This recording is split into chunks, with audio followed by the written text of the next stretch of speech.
Republican Senator John Thune of South Dakota joins us right now. Senator, thank you for your patience with all this going on. How do you feel about that, sir? Well, look, I think the first step is we've got to repeal the old, and then we've got to replace it with the alternative. And I think replacing it can happen on the day that we repeal it. I expect there will be certain elements of a replacement piece of legislation that would be included in the bill that repeals it.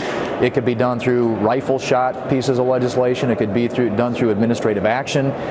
There's going to be another opportunity, another budget resolution, and hopefully reconciliation bill later this year, in which other pieces of it could be replaced. So I think that the fact of the matter is we've got to repeal it first. Everybody knows that. We've got to replace it, and the replacement timing is something that's being discussed right now, but ultimately we'll come to a place where we have consensus on that. I know you've been busy, doing a lot of other things today. We're getting word as this hearing is going on, Senator, that when asked about going after Hillary Clinton, Senator Jeff Sessions, while saying that he would recuse himself from any Clinton email investigation on his own, he would be open or favor a special prosecutor for any investigation of the former Secretary of State. How do you feel about that? That's going to be ultimately a decision that, when confirmed, he will be charged with making. I have great confidence in Jeff Sessions that he will do the right thing. I think if you heard him testify this morning, what you get is this is somebody who has an absolute commitment and respect for the rule of law, and he will be a great law enforcement leader for this country. But could he act unilaterally in that role, sir, as Attorney General, when the president-elect, and then by the end of next week, the president says, I'm not in favor of taking any prosecutorial action against her? My guess would be that whatever he does would be in consultation with the President of the United States. So, again, I don't know. I didn't hear what he said in response to the question at the hearing today, but I think it's an issue that I have a high level of confidence that Jeff Sessions, when confirmed, will do the right thing about. I guess there's sort of like a camaraderie, a special gentlemanly, gentlewomanly club feeling among you and your 99 colleagues, one of the most exclusive clubs on the planet. So it did raise a good deal of eyebrows, Senator, when we got word that Cory Booker of New Jersey is going to be testifying against Jeff Sessions. What do you think of that?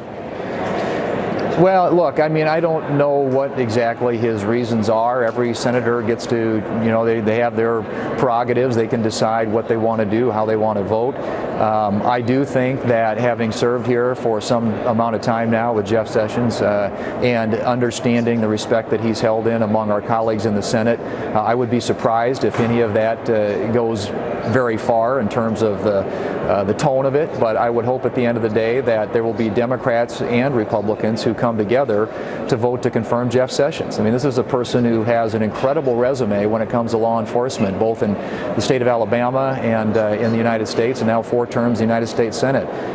He is somebody who's respected here on Capitol Hill, but I think when it comes to the law enforcement community across this country, held in very high respect and regard. And I would hope that Democrats would join with Republicans after he gets through this confirmation process on a final vote that would enable him to serve this country, continue to serve this country as our chief law enforcement officer. We know he'll do it with great integrity and great respect for the rule of law. Back, if you don't mind my ping pong very quickly on this whole move on Obamacare. If the leadership is that is Speaker Ryan in the House, and suddenly you get Senator Mitch McConnell saying, wait a minute, let's have repeal and replace at the same time, that would seem to be adhering to the wishes of Donald Trump, who also was critical of going after or peeling back the ethics committee. That was an early goal of Republicans. Do you think you guys are off to a stumbling start? I don't think so. I don't think there's anything, Neil, that's been said so far that is inconsistent with the position that we've held all along. First off, repeal the bad law. It's broken. 80% of the American people say it either has to be repealed and replaced or significantly changed. That's a given. And we'd be having this conversation if Hillary Clinton was president today. So it's got to be fixed. It starts with repealing it, and then the replacement process is one that will come together around a strategy.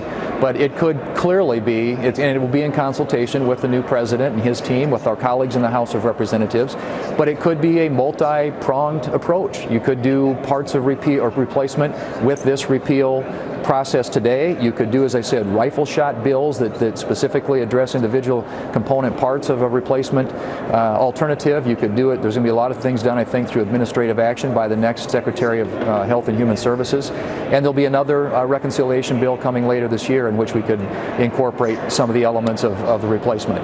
The point simply is we are unified that it needs to be repealed and replaced with something that is patient-centered, personalized, and more affordable to every American. All right. Senator John Thune, thank you again. Happy New Year to you. Appreciate it.